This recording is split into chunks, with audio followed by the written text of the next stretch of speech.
नमस्कार साथियों। आशा है आप सभी लोग स्वस्थ होंगे। मैं डॉक्टर योगेश पस्तोर आप सभी का हमारे चैनल पस्तोर एजुकेशन में स्वागत करता हूं। आज हम चर्चा करने वाले हैं सेंट्रल पूल कोटा के बारे में कि सेंट्रल पूल कोटा होता क्या है, इसकी सीटें कैसे अलॉट होती हैं और कौन कौन से स्टूडेंट इस सेंट्रल पूल कोटा के लिए एलिजिबल होते हैं। अधिकतर पेरेंट्स और स्टूडेंट के मन में यही सवाल होता है कि इनकी सीटें कहां से अलॉट होती हैं और किस किस को अलॉट की जाती हैं। कुछ पेरेंट्स के मन में ये भी सवाल रहता है कि वो स्टेट गवर्नमेंट, सेंट्रल गवर्नमेंट या मिनिस्ट्री में काम कर रहे हैं, तो क्या उनके बच्चे भी इस कोटा के लिए एलिजिबल रहते हैं, क्या उनके बच्चे भी इस कोटा के थ्रू एडमिशन ले सकते हैं। तो आज हम चर्चा करने वाले हैं डिटेल में इन सब टॉपिक्स के बारे में।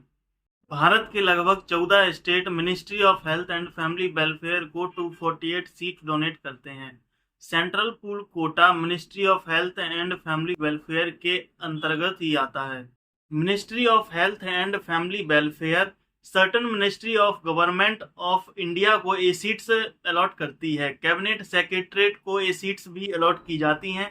सर्टन स्टेट और यूनियन टेरिटरीज को भी ये सीटें अलॉट की जाती हैं।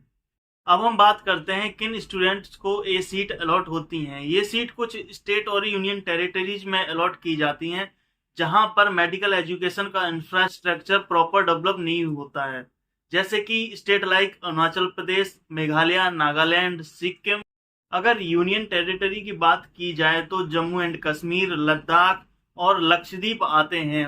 इन सब स्टेट के एजुकेशन के इंफ्रास्ट्रक्चर को देखते हुए ही, उसके डेवलपमेंट को भी देखते हुए ये सारी सीटें अलॉट की जाती हैं। अब आपको इसके एलिजिबिलिटी क्राइटेरिया के बारे में बताते हैं। जो पेरेंट्स इन स्टेट या यूनियन टेरिटरी के परमानेंट रेजिडेंट हैं, उनके बच्चे इसमें सीट्स ले सकते हैं, या फिर जो पेरेंट्स इन यूनियन टेरिटरीज में जॉब कर रहे हैं या कोई काम कर रहे हैं तो उनके बच्चे भी इसमें एडमिशन ले सकते हैं। इन सीट्स के लिए एजुकेशन की क्वालिफिकेशन क्या होनी चाहिए? इसमें 12th में फिजिक्स, केमिस्ट्री और बायोलॉजी में जनरल कैटेगरी के लिए 50% मार्क नेसेसरी होते हैं और SC, ST और OBC कैटेगरी में 40% मार्क्स मांगे जाते हैं। 45% मार्क जनरल PWD कैटेगरी के कैंडिडेट को और 40% मार्क SC, ST और OBC में PWD वाले कैंडिडेट को चाहिए होती है।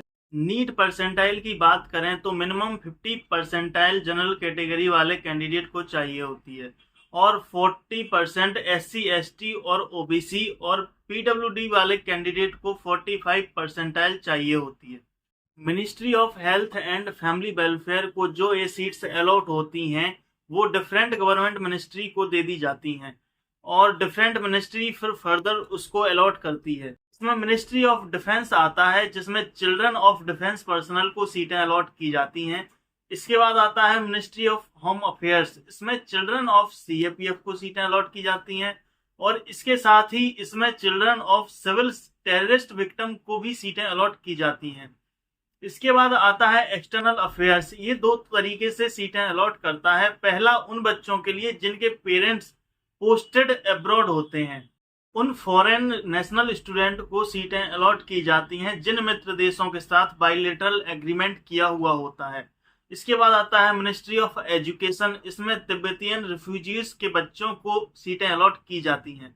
और इसके बाद आता है कैबिनेट सेक्रेटरीट, इसमें SSF, SPG कमांडोज और रॉ के बच्चों को सीटें अलॉट की जाती हैं। अब बात करते हैं सेंट्रल पूल कोटा की सीटें कहां से आती हैं और कहां अलॉट की जाती हैं।